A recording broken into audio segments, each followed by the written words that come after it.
Good afternoon, everybody. Thank you for being with us today. Let me welcome to the stage my dear guests, Mark, Chiara, and Pavel. Please come. Hello. Welcome. Hi, Elizabeta. Hello. Hello, Pavel.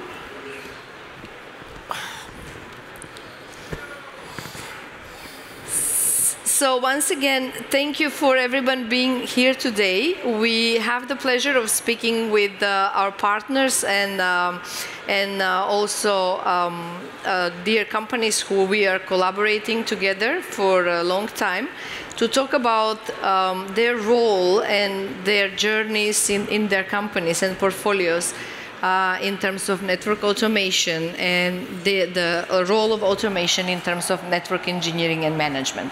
So this is our topic for today, and the panel is supposed to give a little bit of more clarity about it and the clarity about the role of network automation and the rules of that application in terms of today network environments. So with me today we have just a second, sorry. With me today we have Pavel Bukov, who is the CEO of IP Networks. Then we have Chiara Regale, who is VP of Product and User Experience of Forward Networks. And then we have Mark Harris, who is from Netbrain, and he's a Senior VP Global Marketing. I want to start with Pavel and ask him to briefly introduce himself and introduce, obviously, IP Networks. IP Fabric, yes. Hi, Elizabeta. Hello, everyone. I'm Pavel Bykov. I'm co-founder and CEO of IP Fabric. I've been building and managing large-scale and global networks for over 15 years. And as also an ex-CCIE instructor, I saw the problems firsthand that we wanted to solve with our company by modeling entire network infrastructure and ensuring security and reliability of entire enterprise networks. Chiara, how about Forward Networks and yourself? Sure, thanks. Hi, and welcome to our panel. I'm Chiara Regale. I'm VP of Product and User Experience at Forward Networks. I've been with the company for more than 7 years, and prior to that, I spent quite a few years in Cisco in various roles. My last responsibility was as a director of EMEA business unit, developing Nexus 9000 ACI and the ecosystem. Forward Networks is the leading vendor in digital twin. We've built a mathematical model that allows us to make networks more secure, reliable, and predictable. Thank you, Chiara. And then Mark from Netbrain, tell us about yourself and the company as well. Great, great. Mark Harris out of California. Actually one of the few people at this conference that has never done time at Cisco. I've actually been around the networking industry for about 40 years, and almost every other company that's done networking I've been part of. I've been in the data center, many, many different technologies that fill up the IT infrastructure. Netbrain itself has been around for about 20 years, and we focus on network automation. We build a platform that has extreme detail on an infrastructure, everything from interfaces down to bits and bytes, and then we layer business logic on top of that, and that's where automation comes in. So we take that layer that is widely aware of the infrastructure itself, and we lay business rules on top of it and let automation manage that at scale. Thank you, Mark. So what we are going to try to cover today is how to unlock the value of network automation to simplify operations, to remove the errors that are happening during propagating policy and configurations in the network. So my first question would go actually to all the panelists, and it's really about the role of this investment overall in a nutshell, how every company takes into their approach and how the go-to-market strategy is with that regards. And then what are the kind of behaviors that they all can see when they implement their solutions in our customers' portfolio and networks, and what are the behaviors they can kind of observe and how they can address them?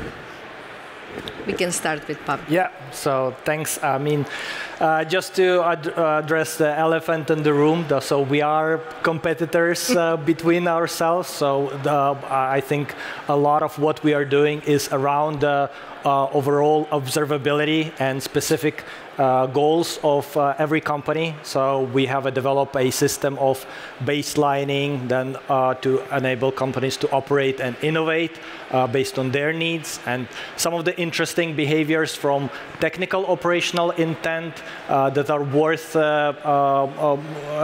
assuring, such as MTU mismatch or various duplex issues, all the way to too many MAC addresses behind an access port or address family consistencies of BGP, all the way to the contextual operational intent, such as that we want to have access ports secured with 802.1x, or that we don't want to have single points of failure on a certain path, or that the path needs to be secured. So our approach is to capture the entire state and configuration of the entire infrastructure and every single protocol and technology that is involved there, to make sure that all of these analyses are then available for when the enterprise wants to implement a certain type of assurance. Thank you, Pavel. So, Chiara, how would that be from your perspective and your company approach? As we said, you're all kind of in the same field, and yep. Then how is that being implemented at Forward Networks? Yeah, absolutely. So visibility is a big problem in the customer that we manage and we see. Networks are heterogeneous on-prem as well as in the cloud. And there are really a plethora of tools that provide some sort of visibility, but where they lack is the end-to-end single source of truth. So where we at Forward bridge the gap is in providing a platform that is a network digital twin, able to not only give visibility into the whole infrastructure from a configuration, from a security standpoint, and from a connectivity standpoint, but also to automatically validate that any change introduced, being connection change or security change, is validated.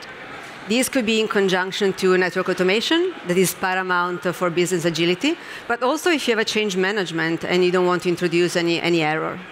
So that's our approach. We have multiple applications in the platform that gives this visibility. Just to name a couple, the search application that gives an end-to-end path connectivity analysis, as well as verification. Thank you, Chiara. So, Mark, from Netbrain perspective, network automation can be applied to both enterprise service provider networks. So how is Netbrain applying your technology into these companies? Yeah. One of the things Netbrain is very, very focused on is viewing the network really from the top down. Because if you look at business leaders, each one has a set of needs. You know, the security folks have a set of needs that they require of the network. The applications people have a set of needs there. The data center people have a set of needs. And what you realize pretty quickly as topology kind of people, we've all grown up on topologies, is that from the bottoms up, we think about boxes. But from the top down, we think about services. And so when we think about managing services, all of a sudden you get light bulbs going off within an organization. And Netbrain focuses on managing the services, and then ultimately the underlying boxes and transports and things are come into the picture. But we manage from the top down. So MSPs, large enterprises, where they're focused on, is my point of sale application running? Is my voice over P users experiencing good calls? So we come at it from the top down. Obviously there's a layer of topology underneath the whole thing. Thanks, Mark. So let's move to the next topic, which is mostly about the errors, and on top of it, all the implications that are coming from DevSecOps complexity in the network. So what I'd like to ask my guest is, obviously, one of the most common errors that happen is obviously the human error, where maybe a wrong configuration is propagated into the network. So I'd like to ask, what what are the steps that we can take from network automation perspective and network management perspective that we can prevent and make sure that the enterprise companies would, let's say, prevent as many incidents as possible from security perspective? Yeah. Chiara, we can start with you, yes. Sure, absolutely, yes. My pleasure. So what we see is that network automation is very much needed, as we were saying before. But imagine automating a misconfiguration, right? Is a big bomb exploding in the network. So misconfiguration are the landmines in the network, and what we should do as an industry leader is really deliver a digital twin that, number one, gives a visibility into the network. Number two, provides a behaviorally accurate model that allows for quick troubleshooting and verification. In Forward, we have one specific application that helps with config audit and config drift avoidance. It's called Network Query Engine, or NQE, as we abbreviate it. And that allows our user to query network information, configuration, and state as if it would be a SQL database. So the power that the user can configure the checks that they desire to always pass config audit to their business needs and to the features that they want. And just an anecdote, NQE was built after understanding one of the big network problems from one service provider in the US, where they couldn't understand the BGP configuration and correctness. So that was the use case that spearheaded the platform specific and has been widely deployed across our customers. That's really great example. Thank you so much for the use case. Mark, how about your approach? Yeah, there's actually two pieces of this. One, in change management, again, because we look at it from the top down, change management is all about making sure services work before you make the change, making sure the change happens, and then seeing what that did to the rest of the services that traverse those environments. So when we look at this, we say, you know, we call them intents. It's really the behaviors. And so as we go through this, we focus on, you know, how can we proactively make sure that the behavior exists? And a good example is an HA pair, a redundant pair. We make sure that A equals B. That's something that you can proactively do. If you expect that behavior to exist at some point in a stress condition, then you need to make sure that A always equals B. Otherwise, you're going to have some sort of an outage down the road. And so we kind of carry that through many, many different kinds of technologies and proactive behavior management, and that's really the enforcement that we do at the service level. Thank you, Mark. And Pavel, from IP Fabric perspective, so how would your approach look like in preventing as much as human errors we can have, and also simplifying preventing those types of errors? Yeah, absolutely. It's all comes down to what is the intended operational goal, or the either in the form of context of a service or a technical protocol or technology. That was a huge fallacy of the legacy configuration management tools, which were able to only determine if the word is present in a configuration. Is that something that I'm pushing, that the word is present, but what is the impact of that word in the configuration, of that sentence in the configuration? And one of the examples in this case that I can think of is when we are configuring specific technologies, or like AAA, and suddenly after a software update, exactly same configuration line suddenly has a totally different resulting behavior. And validating and continuously ensuring this resulting behavior is absolutely key to ensure the overall infrastructure dependability. Thank you. Moving to once those errors may happen, right? So, and then we talk about the CVE, the common vulnerability and exposure remediation, right? As a topic for the three of you. So I guess what's critical here is to those tools exist. You guys provide those to your enterprise customers, but sometimes there's so many tools and so many also applications of those. So what would be kind of your recommendations to the customers in terms of selecting the tools and having the right way to implement it? I guess we can go with Mark this time first. Okay, there you go. One of the things that we've been doing for many years, and we're really strong, outspoken about, is using no code. No code allows you to take the smartest guys in your environment and capture their thought process and their best practices into something that can be executed and repeated. So when you look at the problems that occur, it's only dozens of problems. I know we spend our days solving problems over and over and over again, but you're basically reinventing the wheel. So when you realize that there's only 50 problems that happen in a network, but they happen over and over and over again, you can now then capture your smartest thought processes and just keep applying them. And that's really how we come at this.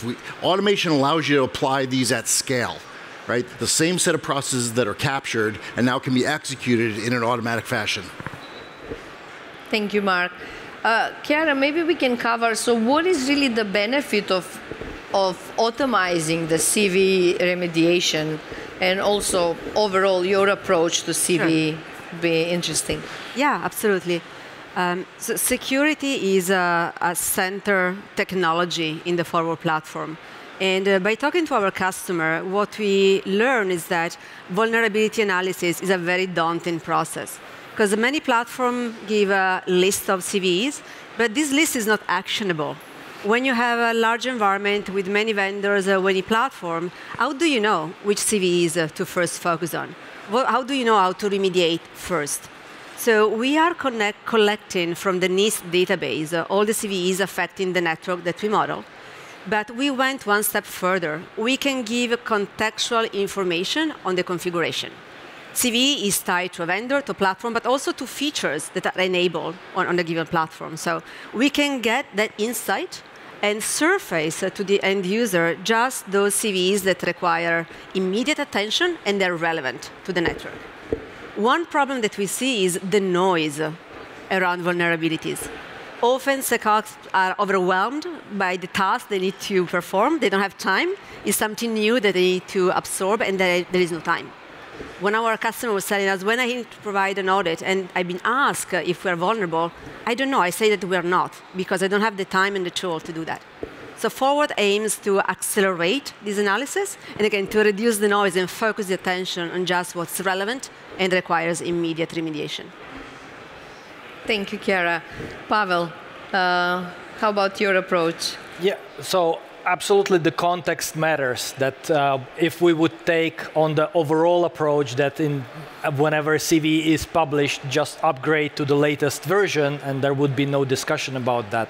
Unfortunately, the world is not that simple. There are a lot of dependencies, context, end of lives, and various implications of either specific protocol or technology in use, business criticality, and so on.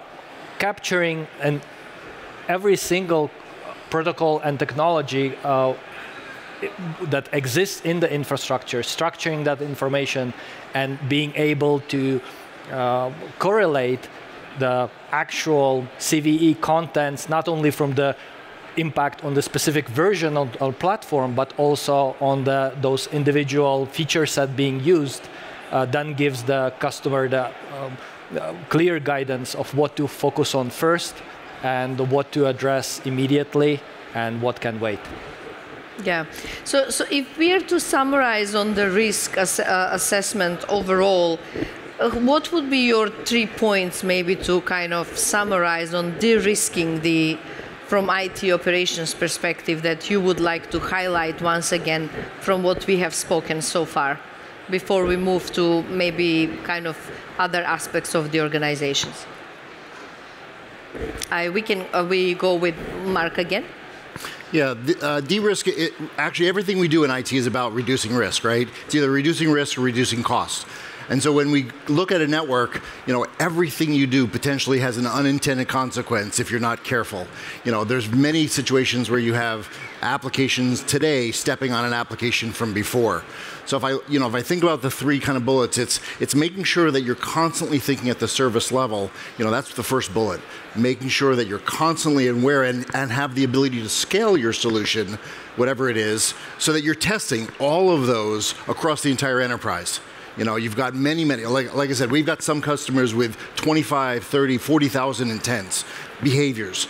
And so being able to do that, not statistically or representative or sampling, but actually test every one of those, that's really critical to network automation. And being able to do that so that you're aware of the ultimate end user experience, that's another piece of this. We have to get to the point that we care about the end user, not the fact that the lights are blinking on the boxes. Perfect, thank you.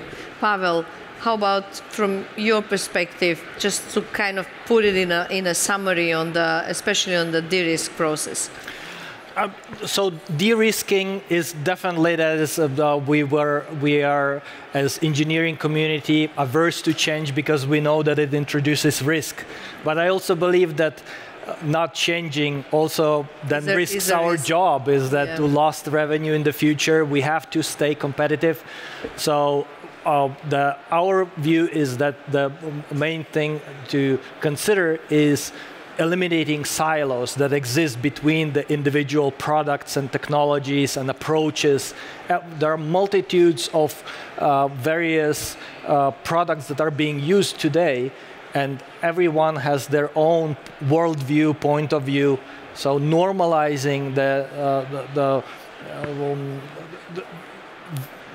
approaches of individual products into one coherent behavior across the infrastructure then allows us not only to de-risk operations, but also provide us for the baseline information to be able to change faster and at a faster pace while still reducing risk. Thank you, thank you. That's really, really great. And Chiara, from Forward Networks perspective, I know I've read, we've been together preparing all of this. So what would be your kind of main approach towards the de-risk along all the tools that you have just talked about? So just to give us a little bit of a summary of that topic so far. Yeah. So in order to de-risk your environment, your network, you need to have deep visibility. You cannot secure, you cannot protect, you cannot have a good operation on something that you don't know. So the mantra at Forward is to provide really deep visibility in terms of broader support for vendor technology and environment, but also deep knowledge of protocols through the full stack. Our digital twin provides layer 2 up to layer 7 in-depth visibility that allows our user to know at their fingertips really what's going on in the network. What's the behavior, what's the connectivity, what's the security posture. So once you have this in-depth knowledge, you gain confidence, and you know that any change that you apply in the network is still backed up by the validation platform that we provide. So visibility all the way is our approach to the risk in the environment. Thank you, Chiara. Let's continue with you. In terms of today's network environments, we have private, hybrid, public clouds environment, different type of traffics that go into the customer networks. So as Pavel mentioned, risk, we can de-risk as much as we want, but the risks are there, right? And so what would be your kind of response to in a way, of all the risks that can happen in reality while having this multi-complex environment in our customer networks? Yeah, definitely. So what we see and what we talk on every time with our customer is the fact that environments are heterogeneous. On-prem networks, we all love Cisco, but reality is that it's a multi-vendor environment. In the cloud is multi-cloud. There are many platforms, many tools that try to provide visibility, that provides a troubleshooting aid, but all the information is disjoint. So the plethora of tools available doesn't provide a single pane of glass. One of my customers was telling me, too much data is like no data, because I'm not able to reconcile it. I don't know what to do with it. I don't know how to act upon it. So what we advise is really to provide one platform that is the single source of truth across all the environment. And also we see convergence of tool in the industry. There are the security folks that want to use and leverage the same platform as the NetOps. They want to have one single platform that provides insight in data information for their role. So having this digital twin that is accurate, is scalable, is easy to use, and really unlocks values, business, and use cases across all the IT infrastructure. Thank you. This is also applying right to an infrastructure like what Cisco does, and the advice of trying to reduce the number of multi-vendor environment as much as you can usually simplifies things. Pavel, what would be your response to this question? So the overall infrastructure runtime for us to be able to have full predictability, there are just too many moving components for us to be able to accurately simulate every single thing. It is technically impossible. So we can focus on either specific things or testing these technical operational intents or contextual operational intents, such as end-to-end paths, and specifying those as enterprise knowledge base, that I know these things have to behave in certain way, and then by changing some parts of the network, I can always validate was there the result of this change, was it predictable, or was there something unexpected that some other part of the network somewhere far away on the other side of the globe has changed because of the route policy and community string that I didn't expect the result to. So having those tests of the technical intended behavior and the contextual or business intended behavior in terms of services, and validating them continuous, I think that's the key part of this. Yes. Thank you, Pavel. So, Mark, from Netbrain perspective, what is the advice to the customers when they would go with multitude of tools for management and in all of their complex environments? What is your advice?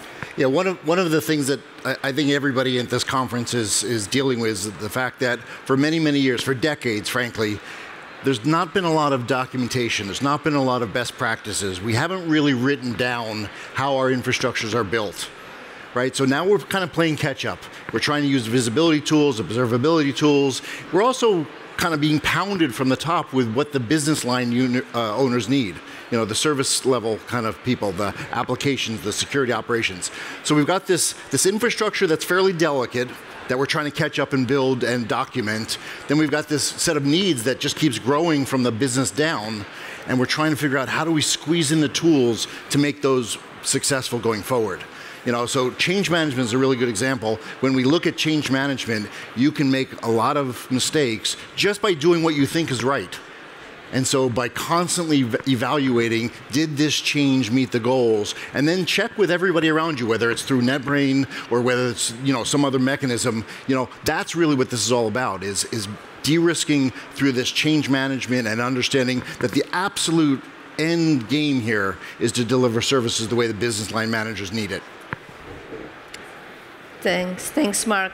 So before I go to my next question, I actually kind of think of one more. Is like, let's just go back to our overall topic and like the real value of network automation, what your companies are doing. I just wanted to give you some time that you can kind of go through once again, and that what is that you're providing in terms of network automation, and how you convince your customers about your approach towards the investment in it. Chiara, let's go with you. Okay. Yeah, so at Forward, we basically assist the acceleration of network automation.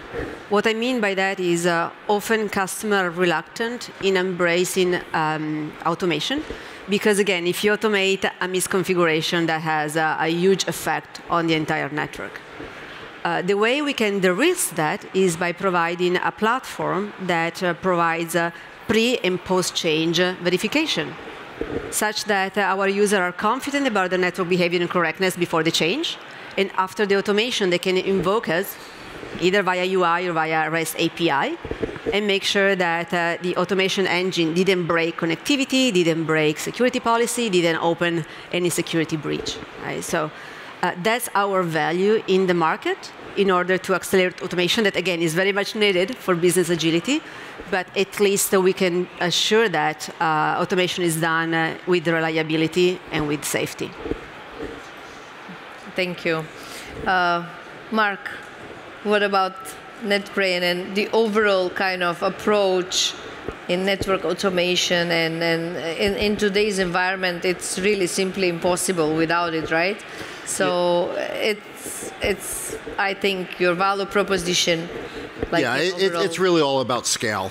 You know, everything that we do in this world today is about scale. You can solve a problem individually. You know, any network engineer, anybody that's got a CCIE certification can go off and solve a problem, or the equivalent for any other network vendor. But to do that one time is easy to understand. You can even write it down if you like. But to do that 100 times a week or 1,000 times a month, that's where so automation allows you to get out of the sampled, representative sampled, you know, calling people escalations, but actually just codify that, again, using no code the way we do it, but bring that to the table and say, let's just make this replicatable. Let's make it repeatable. Let's bring a little bit of smartness to this equation that we've just been brute forcing for years and years and years. And I did a session earlier today, and I asked how many people are brute forcing it and making through every day with the skin of their teeth, frankly, and everybody in that room said, sorry. You know, it was very sheepish, because we know that for decades, we've just been throwing brute force at it. And that's where automation comes in. If you could just put that, make it executable, and then run it, that's where the automation really brings value. Thanks, Mark. That's excellent. And Pavel, right, so from your perspective, obviously the network automation and the network, easing the network management and engineering in a company environment. So what could you add more from like IP Fabric perspective that you would like to address the audience?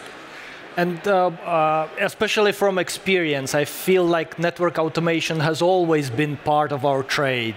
Back then in Perl, Bash, PHP, all of the other tools before Python as well, and all of these great tools.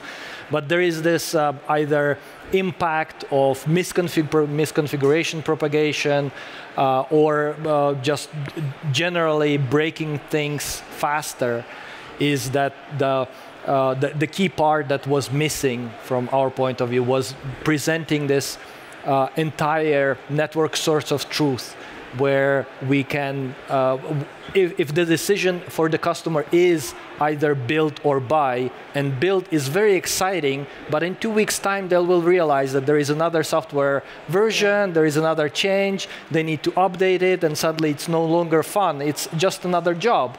And they don't want to do that job. So to bringing the structure and the knowledge of the community in one product as a baseline for them to then build those additional valuable business services and deliver services upstream to other business units directly out of the box. Thanks, Pavel. And so you mentioned you guys are all competing, right? But I want to talk about partnerships a little bit. We are at the Cisco conference today, and I want you to all talk about why partnering with Cisco and some of the best use cases that you can maybe share with the audience and with us, and how was that working, and then we can replicate for other successful implementations and customer satisfaction, obviously. Let's go with you, Pavel. Thank you. So Cisco, I must say, it's like Europe. That's not one homogeneous place, just as America isn't, and Cisco, individual business units. So I would say that from our experience working specifically with business units that have customer success as their priority, to where based on the customer request, we work together, and then we can deliver the next version that's already compatible. So working with the business units, and specifically with Nexus 9000 business units, so what Chiara has mentioned, yes, to make sure that we are delivering already a complete product right from version 1.0 has been a great experience for us. Thank you. Chiara, you've been in Cisco, so that's maybe easier for you in terms of partnership because you know how things work mostly internally. So tell us more about how do we partner? What do we do together? Absolutely. So for us, Cisco has been a great partner through all these years. Not only because we are sponsoring Cisco Live, we were there in Las Vegas, we'll be there again this year, but we support pretty much all the Cisco platform, from the data center portfolio to the enterprise portfolio, routing portfolio, security portfolio, even the desktop switches, let's say. In terms of joint use cases, it's always reinforcing the fact that we are solving together real problem when it comes to visibility and observability. We had multiple conversations with various Cisco's team in basically augmenting your platforms to extend visibility to other vendors. Cisco obviously is Cisco specific. Yeah. We can extend that visibility across the cloud, across security vendors, across load balancer vendor, and really provide together an end-to-end visibility wherever applications are deployed, wherever customer needs it. So we look forward to continue this partnership and strengthen it through the years. Likewise. Thank you, Chiara. Mark, how about Netbrain and Cisco? Yeah, Netbrain has been a long partner with Cisco. You know, it's interesting because we have 2,500 customers, and every one of them has Cisco, but yet they work with us because from their perspective, their world has more than Cisco, right? So Cisco, and we love working with Cisco, and we introduced, you know, ACI support. People, yeah, that's great.